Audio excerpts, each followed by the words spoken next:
Hola, buenas tardes, buenas noches a todos nuevamente y a todas.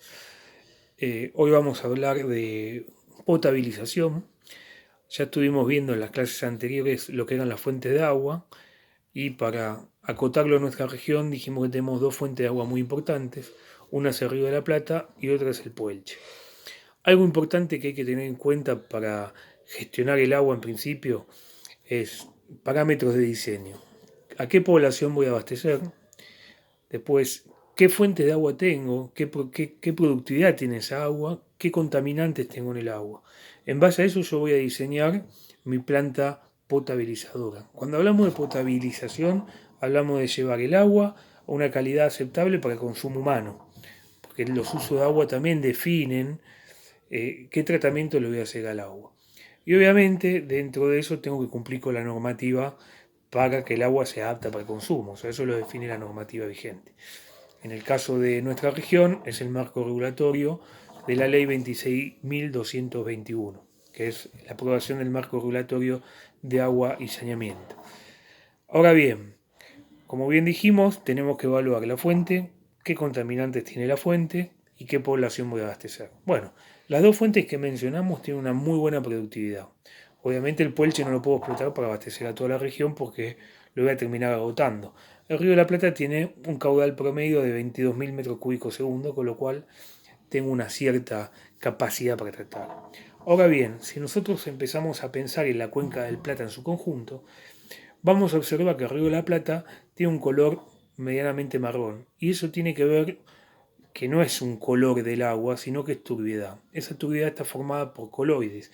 Y esos coloides derivan de la cuenca del Bermejo. O sea, cuando uno estudia las consecuencias, digamos, digamos, la dinámica de las cuencas, tiene que estudiar, digamos, por qué encontramos este tipo de partículas en suspensión dentro del río. Ahora bien, esta contaminación, entre comillas, porque digamos es algo natural, que de hecho dio origen también a la formación del delta, nosotros la tenemos que separar del agua justamente para que sea apta para el consumo. ¿Y por qué la turbidez es un parámetro de diseño? Justamente porque dentro de las partículas, estas digamos que están en suspensión en el agua, se pueden alojar algún microorganismo patógeno que posiblemente pueda contaminar digamos, al usuario posterior al tratamiento. Entonces es importante que, digamos, y es un parámetro que se utiliza inclusive para medir calidad de agua en red, también que es la tubeidad. Ahora bien, vamos al primer tratamiento, que es un tratamiento convencional generalmente utilizado en las cuencas de estos ríos. ¿Cómo se hace para separar esos coloides? Bueno, esos coloides, como bien le dije, son partículas muy inestables, que no sedimentan por sí solas, o tienen un tiempo de sedimentación muy alto. Si nosotros agarramos un vaso, tomamos una muestra de Río de la Plata y la dejamos un tiempo sedimentando, es posible que en 24 horas vamos a ver el agua clara y en el fondo vamos a tener las partículas sedimentadas. ¿Cuál es el problema de esto? Que ahí viene otro parámetro de diseño, que es el tiempo hidráulico de retención. Lo que nosotros tenemos que hacer es potabilizar el agua lo más rápido posible para llegar a los usuarios. Porque imagínense que un tratamiento de agua no puede durar 48 horas, es impracticable. Entonces tenemos que acortar esos tiempos. ¿De qué manera acortamos esos tiempos? Bueno, hay un tren de tratamiento que se utiliza para hacer más rápida la sedimentación de ese tipo de partículas. Entonces vamos a la primera estación. La primera estación es la coagulación.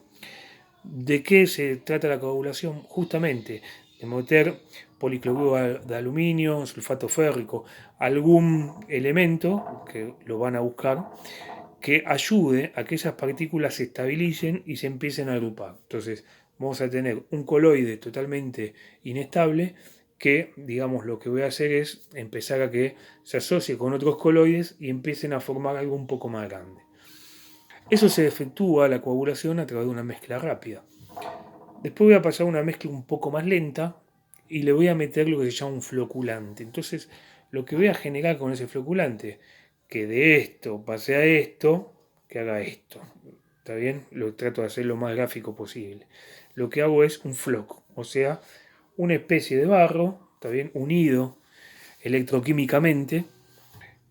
¿Para qué? Para pasar a una un posterior tratamiento donde voy a usar la física, que es la sedimentación. Entonces, ¿qué voy a hacer? Voy a pasar ese flor, ¿está bien?, a través de una pileta muy lenta, o sea, le voy a bajar la energía cinética y voy a ayudar a que la gravedad haga que ese flor sedimente. Entonces ahí voy a separar los sólidos más gruesos de lo que encuentro en el agua. Vamos a salir después de la sedimentación con un agua mucho más clara que al principio, que a la entrada. ¿Está bien? Ahora bien, posterior a eso igual quedan partículas dando vuelta. Entonces voy a pasar el agua a través de filtros. Generalmente se pueden usar filtros de arena, se utilizan bastante. Saliendo de los filtros de arena, voy a tener un agua medianamente ácida, producto, ¿está bien?, de los coagulantes, los floculantes, etc. Entonces lo que voy a hacer es clorar, digamos, o sea, desinfectar el agua. Después vamos a ver que hay otros métodos de desinfección también. El clorar el agua lo que me permite es justamente tener un efecto residual, o sea, el cloro tiene la ventaja, a diferencia de otros desinfectantes, de tener digamos, un efecto residual. ¿Por qué? Porque lo voy a mantener después en la distribución de la red. Posterior a eso tengo que equilibrar el pH, o sea, le voy a meter cal para llevar el pH a un nivel apto para el consumo, generalmente en neutro, está bien, un poquito alcalino, un poquito ácido, pero digamos que se mantenga en la línea de lo neutro. Y puedo volver a hacer una post-desinfección como para bombearlo a la red. Eso es muy resumido de lo que se trata un proceso de potabilización de un agua superficial como la del Río de la Plata. Digamos, después, según el contaminante que encuentro, son los tratamientos que voy a elegir. Ahora bien, tenemos otra fuente que dijimos que es el Puelche. Y se acuerdan que habíamos hablado en las clases pasadas que el Puelche tiene dos tipos de contaminación, una natural y una antrópica. La natural es la de arsénico, ¿está bien?, que es un metal pesado. Entonces, la forma de separar este metal pesado del agua es a través de la ósmosis inversa. ¿Qué es la ósmosis inversa? Bueno, la ósmosis, háganse de cuenta que la membrana esta, que es una piel, perdón, al revés, esta piel que es una membrana, cuando yo me meto al mar, generalmente tengo una sensación de deshidratación. ¿Por qué? Porque la piel lo que deja pasar es el agua y retener la sal para equilibrarse con el entorno salino. Bueno, la ósmosis inversa es algo parecido. Lo que voy a hacer es meter agua a presión a través de una membrana y lo que va a pasar es solamente el agua. Pero el agua totalmente destilada, tampoco es apta para consumo. Entonces, posteriormente a eso, tengo que resalinizar. ¿Está bien? Eso es un proceso bastante costoso y que requiere mucha energía. Para nitratos, bueno, también se usa la ósmosis y después hay otros tratamientos que son a través de resinas selectivas, que lo que va a hacer es capturar el ion del nitrato, ¿está bien?, y lo va a retener en la membrana. Eso se llama intercambio iónico. A grandes rasgos algunos tratamientos. Después hay muchísimos tratamientos más, pero vamos a enfocarnos primero a sacar los locales.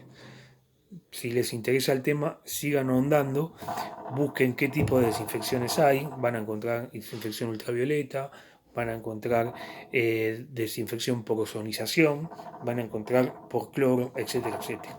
Yo igualmente les voy a seguir pasando materiales, pero me interesa más o menos cierre este concepto.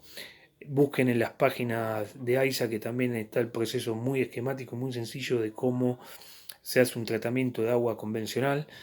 Y bueno, todo lo que quieran investigar, adelante. Como consigna, para no perder más clases, vamos a empezar a ver lo que es el saneamiento. Entonces, busquen los servicios de saneamiento, porque en base a eso vamos a empezar a encargar el trabajo práctico para esta materia. Desde ya sigo a su disposición y cualquier duda nos comunicamos a través del foro.